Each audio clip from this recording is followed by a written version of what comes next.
But then, I come down to it. You're saying this is incorrect and she shouldn't have done it. Then let's come down to it. Then should M.F. Hussain paint Saraswati and Durga? Oh, absolutely in his not. Way? Absolutely not, in fact. Absolutely not. I'll tell you, 2 years after the Babri Masjid was demolished, I wrote a play called The Legend of Ram. When I was about to put it onto stage, my friends told me that either the Muslims will get you or the right-wing Hindus will get you. One of them will get you. So what I did was that I went to Mr. Advani and I showed him the script and I said, look here, this is what I want to do.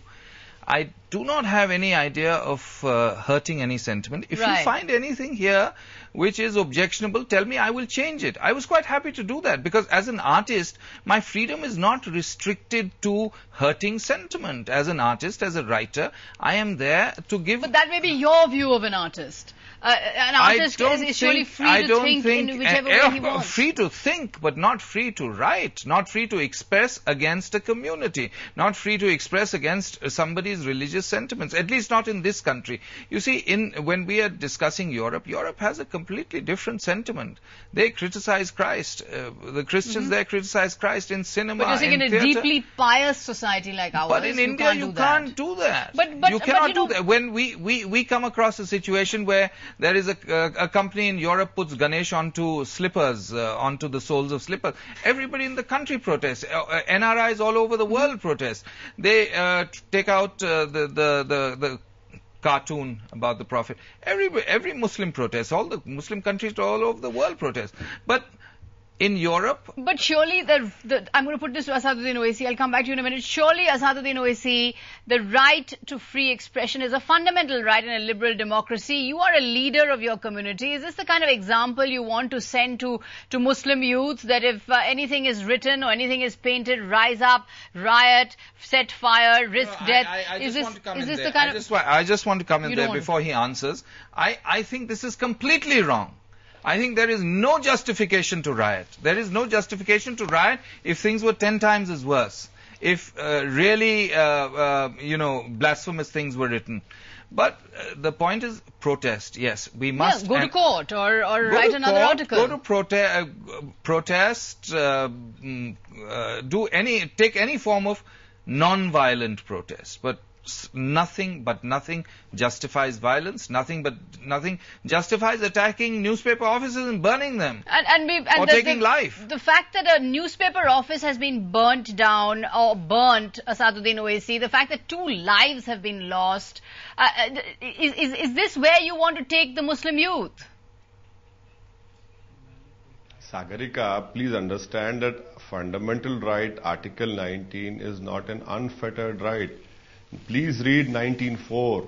I mean, you have freedom of expression, then why do you have 153 IPC, promoting enmity between religions? You have defamation laws.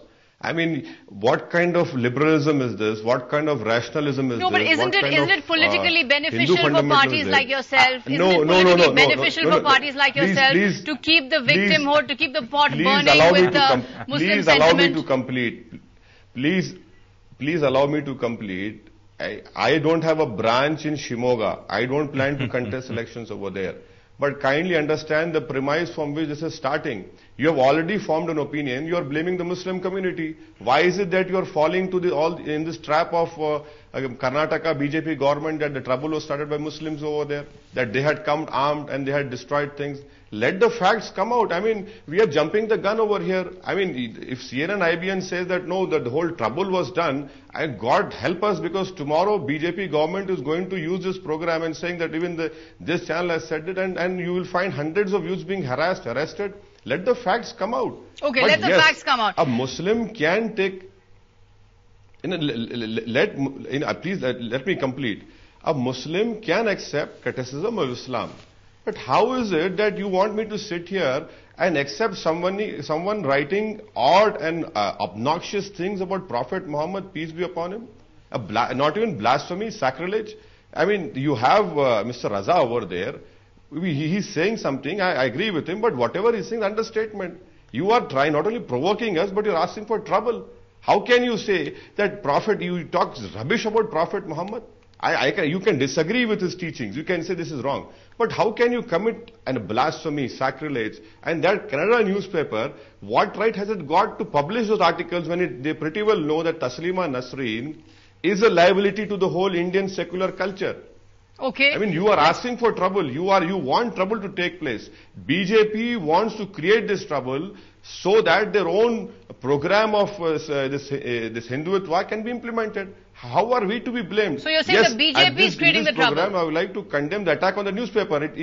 I don't stand for violence. That attack is totally uncalled for. Let the facts come out. People who have perpetrated such crimes should be punished. When police fire over there, why did they have to fire over there? They had killed an innocent youth over there. These are things which will come out after a due process of inquiry is done.